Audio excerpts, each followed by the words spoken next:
अरे शाण्यांनो, मला जर घाबरत असते तर 8 वेळेला बारामतीतनं लाखाच्या मताने निवडून नसतो आलो.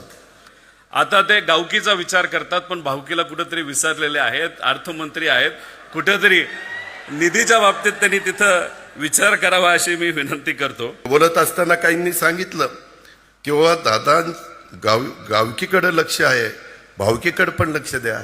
भावकीकडे लक्ष दिलं म्हणूनच तू आमदार झालास. जरा जयंतराव त्याला विचारा किती मतं पडली, पोस्टल बॅलेटमध्ये आलाय आपण. त्याच्यामुळं माझ्या कुणी माती लागू नका.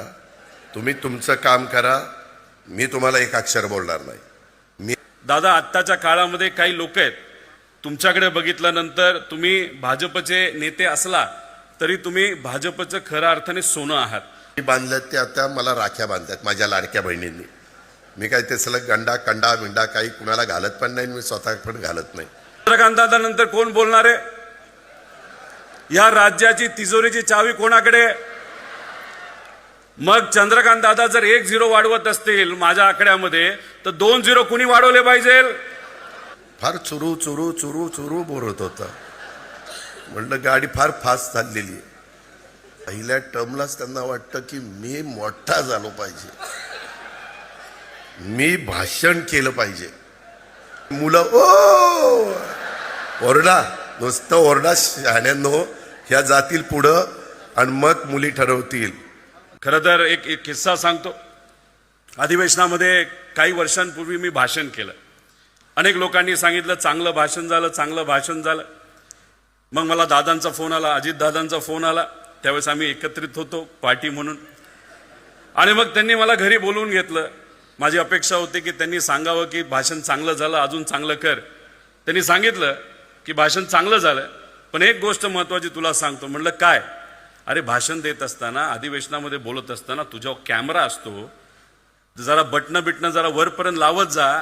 म्हणजे एवढं बारकाईने लक्ष त्या काळामध्ये माझ्यावर होतं. आता ते गावकीचा विचार करतात, पण भावकीला कुठेतरी विसरलेले आहेत. अर्थमंत्री आहेत, कुठेतरी निधीच्या बाबतीत त्यांनी तिथं विचार करावा अशी मी विनंती करतो. एक चंद्रकांत दादा इथं आहेत. दादा, आत्ताच्या काळामध्ये काही लोक आहेत, तुमच्याकडे बघितल्यानंतर तुम्ही भाजपचे नेते असला तरी तुम्ही भाजपचं खऱ्या अर्थाने सोनं आहात. अनेक वर्ष त्या पक्षामध्ये तुम्ही राहिलेले आहात. जेव्हा केव्हा आम्ही तुम्हाला भेटतो, तुम्ही आमचा ऐकून घेता. एखाद्या मुलांचा नाही तर विद्यार्थ्यांचा प्रश्न असेल, लगेचच्या लगेच तुम्ही तिथं फोन लावता. आणि ही तुमची स्टाईल आम्हाला आवडते. तुम्ही राजकारणाच्या ठिकाणी राजकारण आहे, समाजकारणाच्या ठिकाणी समाजकारण. पण दादा, तुम्ही सोनं आहात.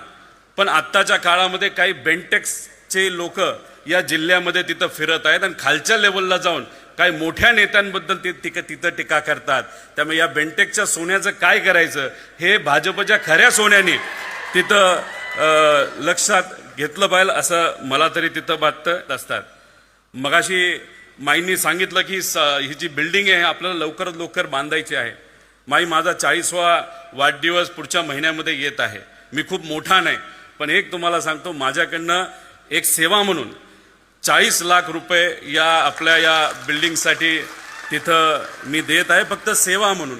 जेव्हा तुम्ही, कारण तुम्ही इतकं प्रामाणिकपणे काम करता, म्हणजे तुम्ही घरचा विचार करत नाही, एनडी मामांनी विचार तिथं केला नाही, प्रशांत काका करत नाहीत, संगीता काकी करत नाहीत. तुमचं फक्त एकच मनामध्ये असतं, इथं या भागामध्ये असणाऱ्या या गरीब कुटुंबातून सामान्य कुटुंबातल्या मुलामुलींना चांगली संधी द्यावी. म्हणून कदाचित या भागातलं पहिलं लॉ कॉलेज जर कोण काढत असेल तर ही संस्था आपली तिथं काढत आहे. आणि त्यासाठी फुल नाही तर फुलाची पाकळी म्हणून मी मदत करत आहोत आणि एक सेवा म्हणून तिथं समजावं. आता माझ्यानंतर फार मोठ्या मोठ्या लोकांची भाषणं आहेत. मी तर साधा कार्यकर्ता आहे, मी लहान माणूस आहे, आत्ताच नवीन आलेलो आहे राजकारणामध्ये, समाजकारणामध्ये. छोटी मोठी कंपनी तिथं चालवतो. माझ्यानंतर चंद्रकांत दादा बोलणार आहेत. चंद्रकांत दादा कोण आहेत? तर या राज्याचे मंत्री आहेत का नाही? मग आपली अपेक्षा काय? 1-0 वाढला पाहिजे का नाही वाढला पाहिजे? वाढला पाहिजे का नाही? हात वर करून सांगा. आणि चंद्रकांत दादा नंतर कोण बोलणार आहे? या राज्याची तिजोरीची चावी कोणाकडे? मग चंद्रकांत दादा जर 1-0 वाढवत असतील माझ्या आकड्यामध्ये, तर 2-0 कुणी वाढवले पाहिजे? हात वर करून वाढवले पाहिजे का नाही? आता ते काय बोलतील मला सांगता येणार नाही, पण मला बोलण्याची संधी मिळाली. जे जे मनात होतं ते त्या ठिकाणी मी बोलून दाखवलं. त्यांनी इतकं माझ्याबद्दल सांगितलं, अजितकर कोण जाणार, कोण सांगणार, आणि मग कोण जायला तयार नाही. त्या सगळ्या विद्यार्थ्यांना वाटेल यायला ही कसला माणूस आहे, ह्याला कोणी जायलाही घाबरत आहे. अरे शाण्यांनो, मला जर घाबरत असते तर 8 वेळेला बारामतीतनं लाखाच्या मतांनी निवडून नसतो आलो. ज्या अर्थी 8 वेळेला लोक मला निवडून देतात आणि त्यावेळेस तर 91ला देशात पहिल्या क्रमांकाच्या मतांनी काँग्रेस पक्षामध्ये मी खासदारकीला निवडून आलो होतो. मी सुरुवातीला सांगितलं मी कामाचा माणूस आहे, मी फटकळ आहे. कुठली गोष्ट मला नाही आवडली तर मी तिथल्या तिथं त्या गोष्टी बोलून दाखवतो. परंतु तो त्यात माझा स्वार्थ नसतो. उद्याचा तो कार्यक्रम बघून त्यांना वर का होईना समाधान वाटेल, परंतु त्यांनी कधी त्याच्यामध्ये नारळ फोडला पाहिजे, हळद कुंकू वाहिली पाहिजे वगैरे असला कधी त्यांचा अंधश्रद्धेवर तर अजिबात विश्वास नव्हता. आत्ता पण आम्ही डायरेक्ट टिकाव टाकला. नारळ नाही, तांदूळ नाही, हळद नाही, कुंकू नाही, काही नाही. बाकीची तर मात्र एवढी ते काय काय काय काय बांधतात. मी बांधल्यात ते आता मला राख्या बांधतात माझ्या लाडक्या बहिणींनी. मी काय ते सलग गंडा कंडा बिंडा काही कुणाला घालत पण नाही, मी स्वतः पण घालत नाही. पण कुणाला कुठं त्याच्यामध्ये त्यांचं वीज दर कपातीच्या बद्दलचं पट उभारण्यात येणारं बहुउद्देशीय सभागृह. मी संगीताला सांगत होतो की कोल्हापूरच्या परिसरामध्ये जे काही आपण सभागृह करतोय साधारण ते आणि हे मला एकसारखं वाटतंय. कदाचित आर्किटेक्ट एक असेल पण बऱ्याच साम्य वाटतं, पण हरकत नाही. तुम्ही मनावर घेतलंय ते चांगलंच. तुम्ही त्या सगळ्या गोष्टीचा विचार केला असेल. आणि मगाशी आता बरंच काही रोहितने सांगितलं, मी 40 लाख देतोय. दादांनी, चंद्रकांत दादांनी 1 पूज्य वाढवावं आणि मी अजून 1 पूज्य वाढवावं. बरं सांगितलं नाही की दादा 1 पूज्य वाढवतील, आमचे जयंत पाटील अजून 1 पूज्य वाढवतील आणि अजितदादा अजून 1 पूज्य वाढवतील. तेवढंच बाकी राहिलं होतं. फार चुरू चुरू चुरू चुरू बोलत होता. म्हणलं गाडी फार फास्ट चाललेली आहे. आज RRची जयंती आहे. मी RR पाटील, जयंत पाटील, दिलीप वळसे पाटील, आम्ही सगळेजण एका बॅचचे आहेत. 90चे 90ला आम्ही आमदार झालो आणि जे काही राजकीय जीवनाला सुरुवात केली त्याच्यात RR दुर्दैवानी RRला काही गोष्टी मी सांगितल्या होत्या, सांगलीमध्येच सांगितलेल्या होत्या. त्याने ऐकलं नाही. जाताना मला म्हणलं दादा तुझं ऐकलं असतं तर मी आज तुमच्यामध्ये राहिलो असतो. मी सांगल्याकरता सांगत असतो, निर्व्यसनी राहायचं त्याच्याच करता मी सांगत होतो. लोकांना बरं नाही वाटत. बघा अरे जाहीर सभेत RRची काढली. अरे मी काय काढली? मी चांगलं सांगायला गेलो, वाईट काय सांगितलं? त्याच्यामुळं आम्ही सगळेजण 90ला आलो. 90ला पण आम्ही ज्युनियर होतो. 95 आलं आम्ही ज्युनियरच. 99 आलं आम्ही ज्युनियरच.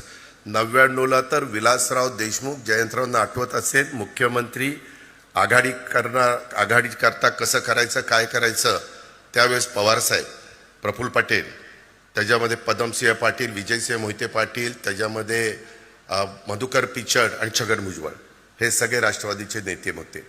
मी RR, जयंतराव आणि आमचे दिलीप वळसे पाटील खूप दिवस असेच वाया चालले होते.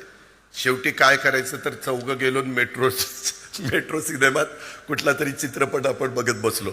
म्हणले आता काय करायचं, हे सांगतील तसं आपण ऐकायचं. म्हणजे कुठली 90, 95, 99 आणि 3 टर्म झालेल्या होत्या आणि 2004ला आम्हाला थोडंसं विचारपूस करायला लागले. परंतु काही काही जण पहिल्या टर्मलाच त्यांना वाटतं की मी मोठा झालो पाहिजे, मी भाषण केलं पाहिजे. त्याच्यात आता मी आता माझ्या पक्षाचं काम करतोय, जयंतराव त्यांच्या पक्षाचं काम करतोय, पण माझ्या पक्षात कुणी काय करावं हे दुसरेच सल्ले द्यायला लागले. मला तर काही कळतच नाही काहींचं. अरे तुमचं तुम्ही बघा ना, आमचं आम्ही बघू ना, काय करायचं आणि काय नाही करायचं. मगाशी बोलत असताना काहींनी सांगितलं की बाबा दादा गावकीकडे लक्ष आहे, भावकीकडे पण लक्ष द्या. भावकीकडे लक्ष दिलं म्हणूनच तू आमदार झालास.